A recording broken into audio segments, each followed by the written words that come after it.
Bonjour les amis, alors la vidéo tant attendue, et oui, ce comparatif d'une Xbox Series X sur un jeu The Medium, comme vous l'aurez compris à l'image, avec la RTX 3060 Ti.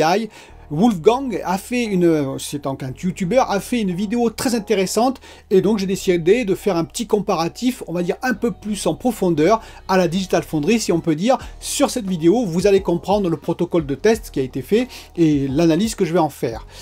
Sinon, je vais revenir également dans cette vidéo, et bien entendu, sur la PS5 qui se vendrait à perte, ainsi que la Xbox Series X. A tout de suite.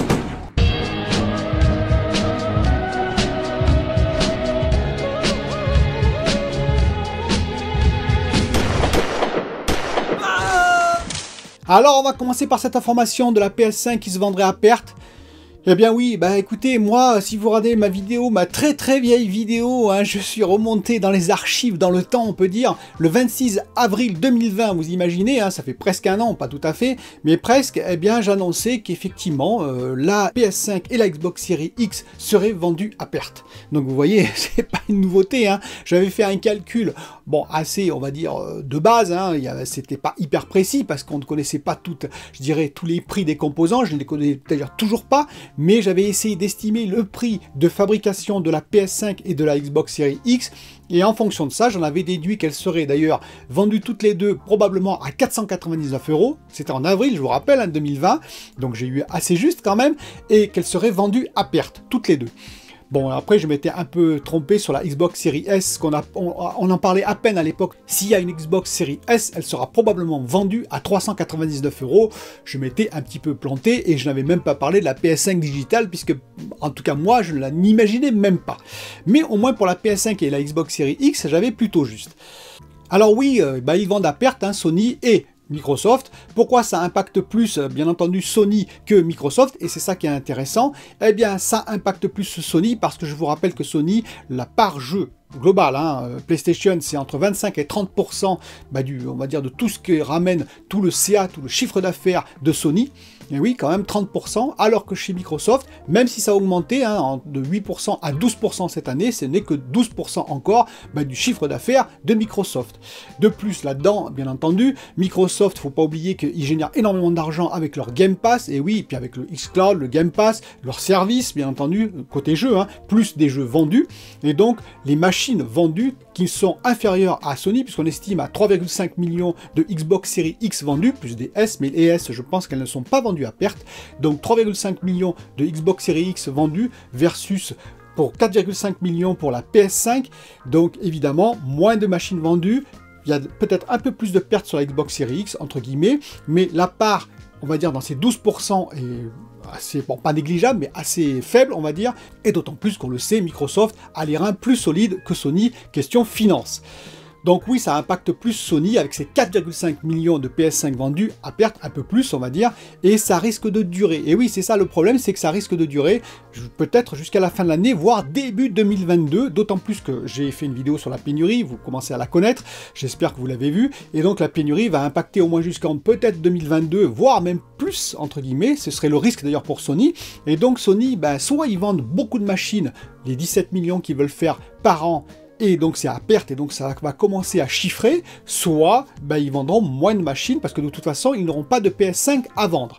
Nous allons suivre l'affaire, mais oui, effectivement, ça me paraissait tout à fait logique, ça fait très longtemps que je le dis. Dernier point d'ailleurs sur ce sujet, j'entends certains qui disent « Non, non, c'est pas vrai, on ne peut pas vendre à perte ». En France, c'est tout à fait vrai pour les magasins.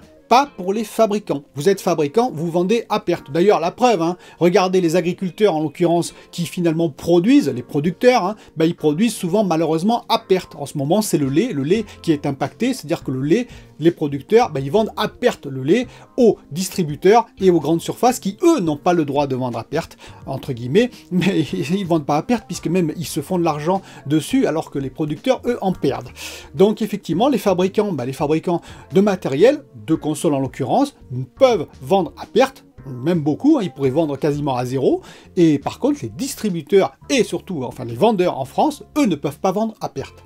Alors maintenant, on va parler de cet essai qui m'a fortement intéressé et sur laquelle je me suis basé pour faire cette étude. Alors beaucoup de choses, hein, je vais dire dans le protocole, en l'occurrence, je vais dire comment j'ai fait et surtout sur quoi c'est basé. C'est basé sur le jeu The Medium, qui est un jeu, je vous le rappelle, 4K.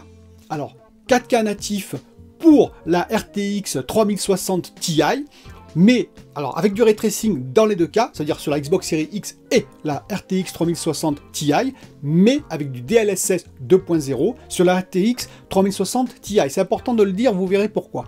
Côté Xbox Series X, c'est du 4K, mais du 4K upscalé qui baisse à 1440p, voire même, alors c'est pas le cas dans cette partie de vidéo qu'a proposé Wolfgang, mais qui peut baisser même jusqu'à 900p selon Digital Foundry dans de rares cas. Donc ils ont signalé que ce serait probablement corrigé d'ailleurs entre guillemets par un patch parce que c'était assez incompréhensible. Mais en tout cas dans l'extrait qui est proposé à l'écran, c'est entre 4K on peut considérer et 1440p. Alors pour continuer, même si on ne peut pas comparer les deux architectures, Nvidia et AMD, Xbox Series X et RTX 3060 Ti, puisque une c'est Nvidia, c'est une architecture Ampere, et puis le design est différent, et l'autre bien entendu c'est l'architecture AMD RDNA 2. Mais quand même, on va comparer au moins les teraflops, même si je vous répète, c'est difficilement comparable. Quand même, c'est pour donner une ordre d'idée, la RTX 3060 Ti tournerait à 16 teraflops, un peu plus de 16 teraflops. Elle serait supérieure à une RTX 2080 Super, c'est quand même une belle carte, hein, pour 420 €. Si vous la trouvez à ce prix-là, vous me le dites, parce que je pense qu'elle est introuvable de toute façon, comme tout le reste, et que si vous en trouvez une, ce sera plutôt du 550-600 €. Et de l'autre côté, une Xbox Series X à 499 €. On en trouve quelques-unes, entre guillemets, hein. J'ai dit qu'il y avait pénurie, effectivement, mais de certains abonnés m'ont dit « Ah, mais j'en trouve en Suisse, ou j'en ai trouvé dans tel magasin. » Oui, oui, comme la PS5, il y aura quelques, on va dire, une distribution de consoles. Il n'y a pas zéro production, bien entendu, dans les usines Sony et dans les usines qui produisent la Xbox Series X, ce serait catastrophique. Même les RTX, il y en a des produites. Simplement, on en produit 10 fois moins que ce qu'on pourrait produire, enfin, que ce qu'on voudrait produire, tous ces fabricants en l'occurrence. Donc le prix, vous voyez, est à peu près équivalent, on va dire, entre la RTX 3060 Ti, mais c'est une carte graphique seule, et la Xbox Series X.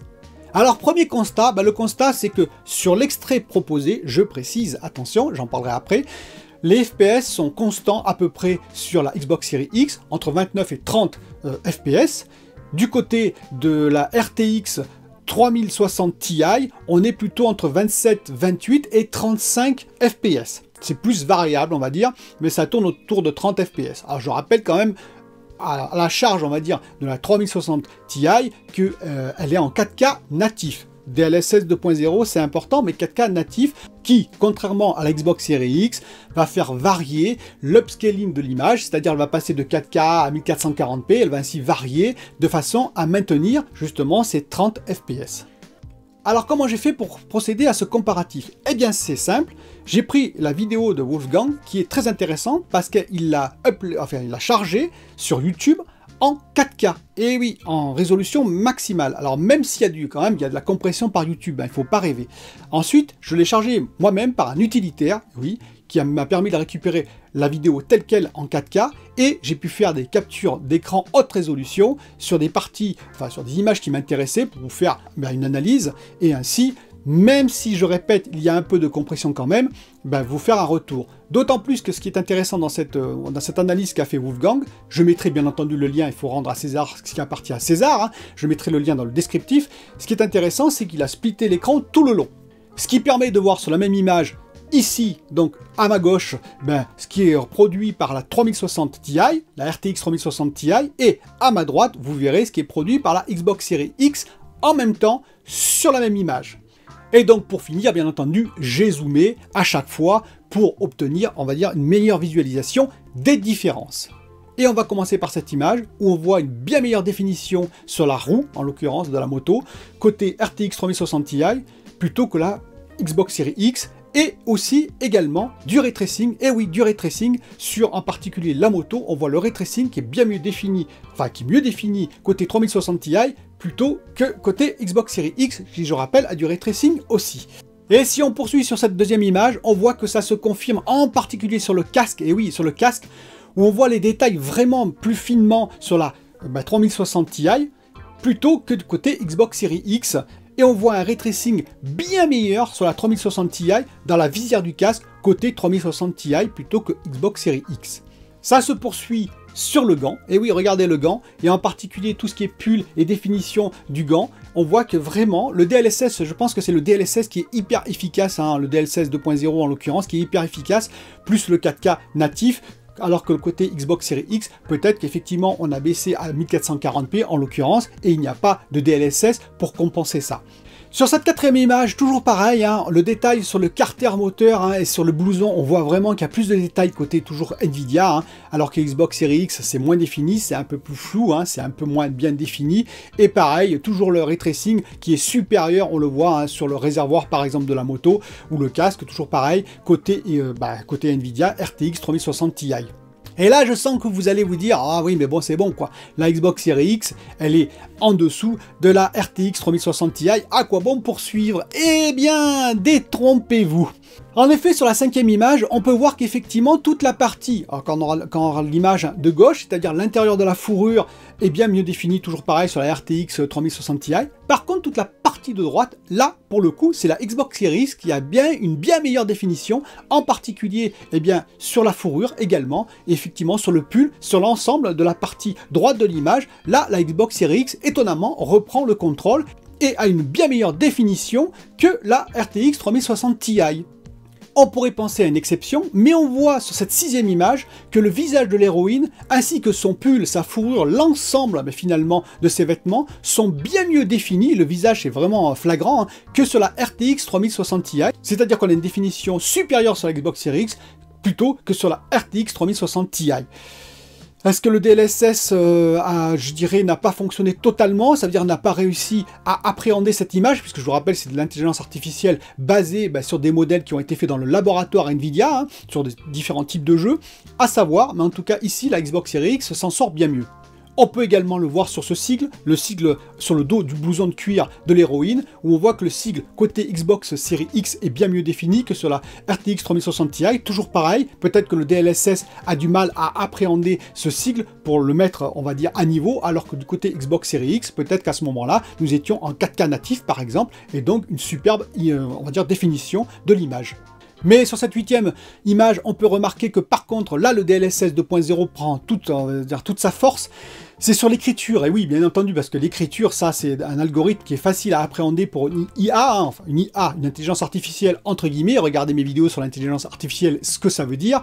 Mais donc, pour l'IA du DLSS 2.0, effectivement, le panneau au lointain, on voit que c'est mieux défini les lettres, parce qu'il arrive à appréhender les lettres, on va dire. Ce sont pour lui des schémas clairs, hein, entre clair et obscur, et puis avec des formes géométriques, et donc il arrive mieux à le redéfinir, plutôt que vis-à-vis de la Xbox Series X, où c'est plutôt flou, il faut le reconnaître.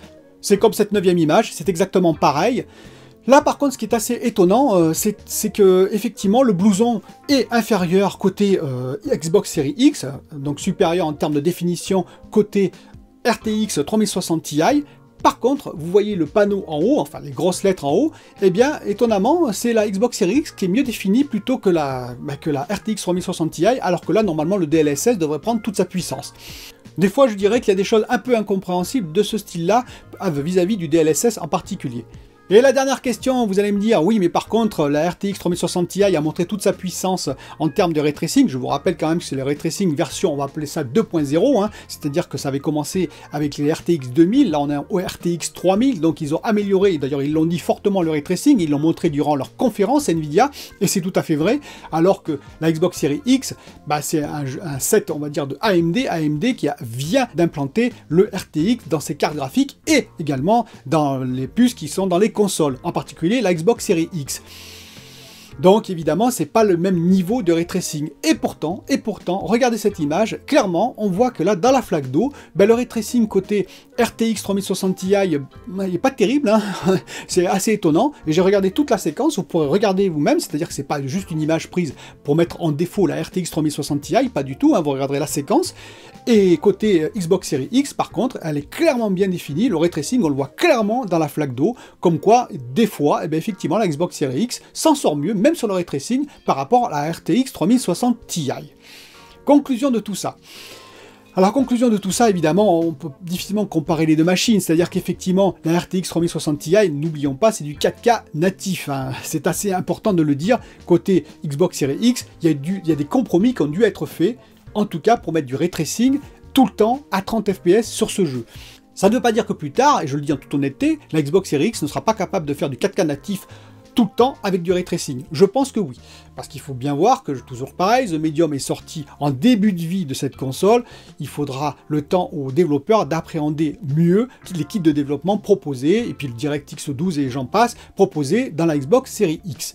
Mais ça veut dire que déjà, c'est un bon résultat, qu'il faut le comparer avec la RTX de 3060 Ti, effectivement, avec ses défauts et ses avantages, mais que finalement, visuellement, eh bien, la Xbox Series X, dans ce jeu, je précise, se tient très très bien avec la RTX 3060 Ti, tout simplement. Et donc, c'est quand même pas si mal que ça pour le prix d'une Xbox Series X.